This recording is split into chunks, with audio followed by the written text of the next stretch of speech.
Estamos agora em 2026, um novo ano, mais uma oportunidade que o Senhor Jesus está nos dando, né? E tudo nessa vida tem um propósito. Nada é de graça nessa vida. E nós sabemos que a volta do Senhor está muito próxima.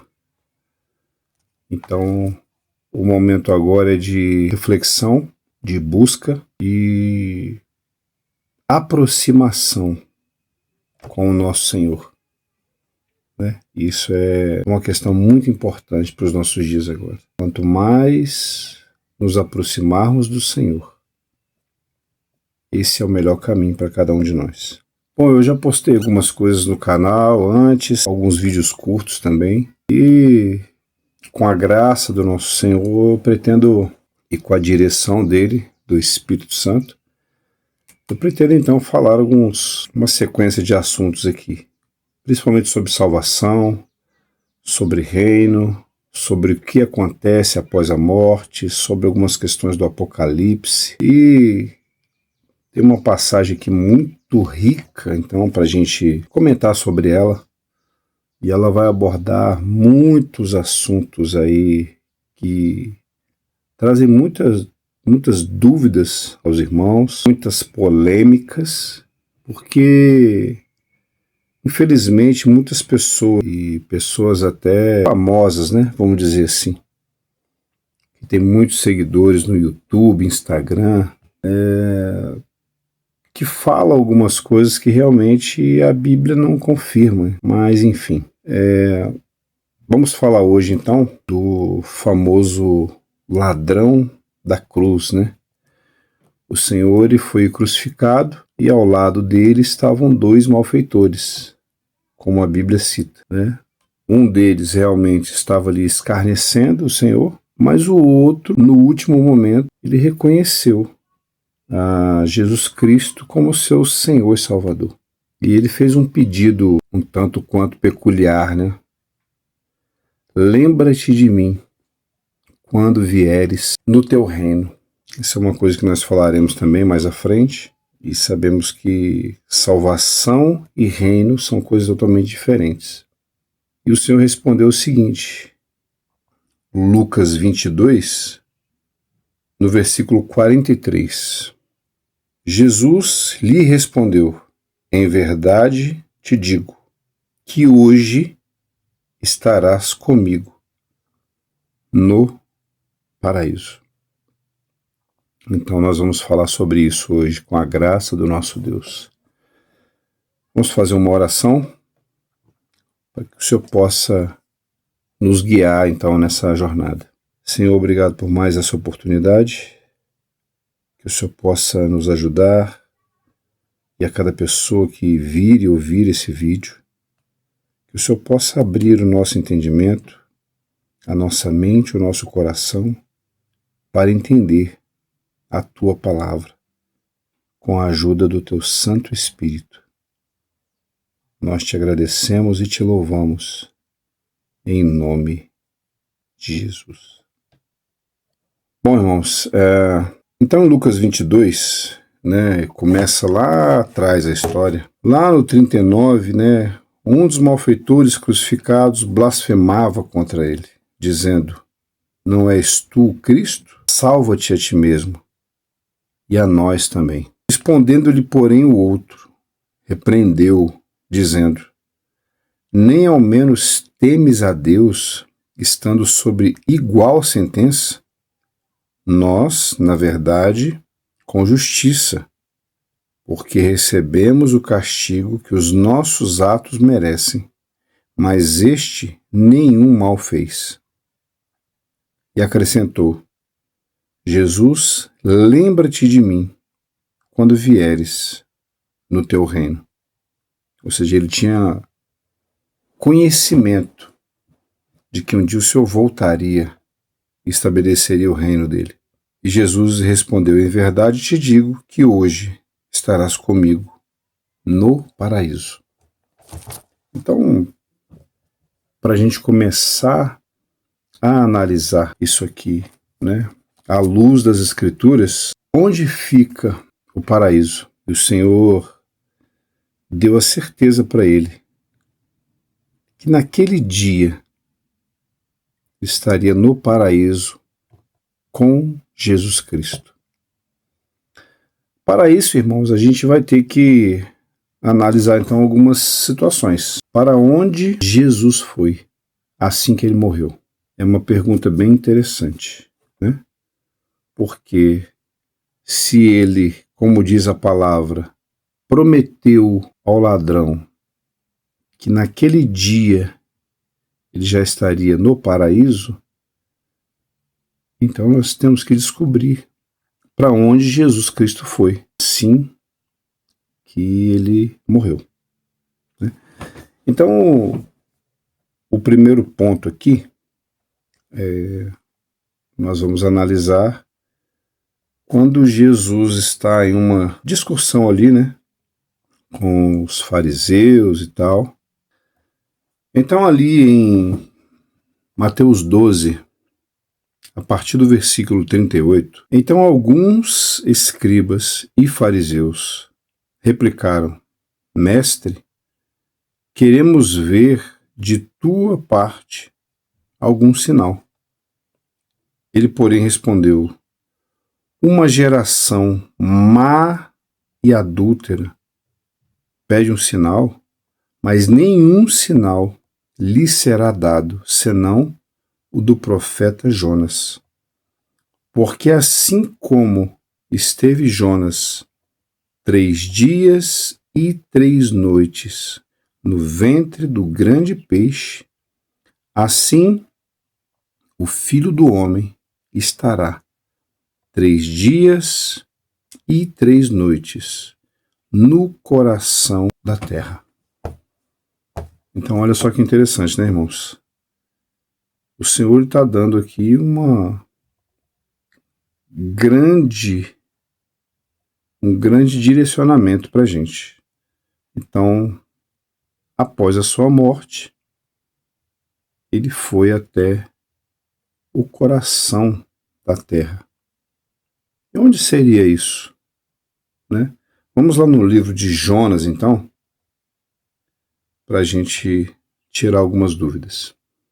Para aqueles que conhecem, então, a passagem, né, o livro de Jonas, a gente sabe que o Senhor designou ele para uma missão, para pregar pregar na cidade de Nínive.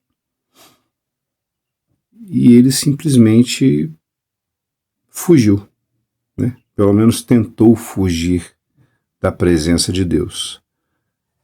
Ele pegou um barco e se escondeu lá no porão, e aí as coisas começaram a ficar muito complicadas, tempestade e tal. O barco começou a faltar pouco ali a afundar, e aqueles pescadores e marinheiros que estavam ali, eles lançaram sortes então, e as sortes caiu sobre Jonas. E aí foi decidido que, para que cessasse então aquela tempestade, aquela situação, ele fosse lançado ao mar. E ao ser lançado ao mar, ele foi engolido por um grande peixe. A gente entende, pelo menos tentando imaginar, que deve ter sido uma baleia, né?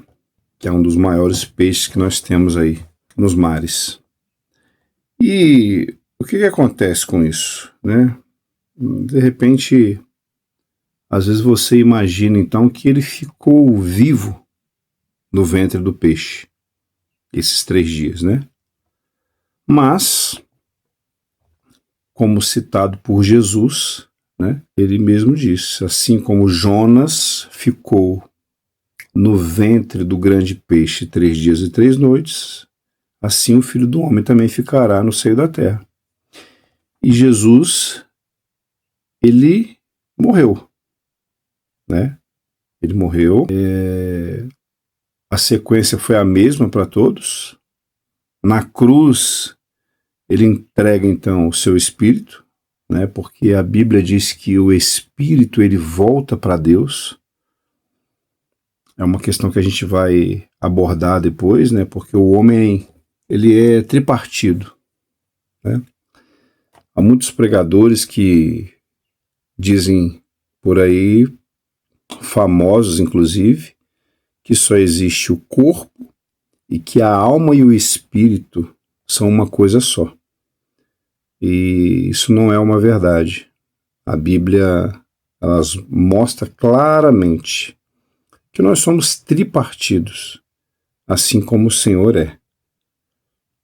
Então, 1 Tessalonicenses 5, versículo 23, a Bíblia vai nos falar que nós temos corpo, alma e espírito. Na criação do homem, lá em Gênesis, o Senhor, ele deu o sopro da vida. E esse sopro da vida, ele gerou o espírito humano que, junto com o barro, ele gerou um terceiro item, que foi a alma. Então, a partir dali, o homem passou a ser alma vivente. Em todos os lugares da Bíblia, quando a Bíblia vai falar de homens, ela está falando sobre as almas. Então, o homem é a sua alma. Quando o homem morre, como Jesus na cruz, Pai, em tuas mãos entrego o meu espírito. Esse é o sopro da vida, né? A gente tem essa confirmação em Eclesiastes, falando que o espírito volta para Deus. Nós temos essa confirmação quando Jesus entrega o seu espírito, e também na morte de Estevão. Ele vê os céus abertos e fala: em tuas mãos entrego o meu espírito.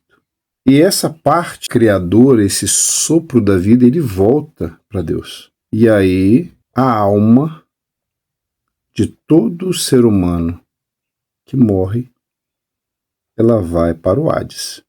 O Hades é chamado mundo inferior dos mortos. O Hades, que é citado no grego, no Novo Testamento, é o mesmo que Sheol, que é citado no hebraico, no Velho Testamento. Mundo inferior dos mortos. E aí, voltando aqui para o livro de Jonas, nós temos algo muito interessante aqui. Capítulo 2, versículo 1 diz assim: então Jonas, do ventre do peixe, orou ao Senhor, seu Deus, e disse: na minha angústia clamei ao Senhor, e ele me respondeu do ventre do abismo. Gritei, e tu me ouvistes a voz, pois me lançastes no profundo, no coração dos mares, e a corrente das águas me cercou. Todas as tuas ondas e as tuas vagas passaram por cima de mim. No versículo 2, quando ele diz assim: ele me respondeu do ventre do abismo, a palavra abismo aí no original é chamada de Sheol,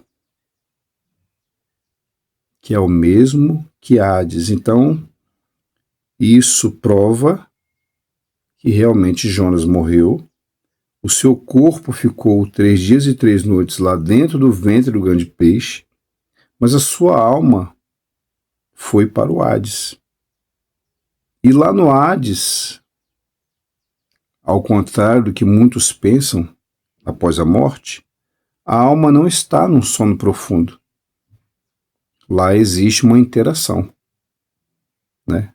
No Hades. O Hades tem várias seções. E a Bíblia diz, é claro aqui, que Jonas orou e clamou do Hades. Então ele não estava num sono profundo, não.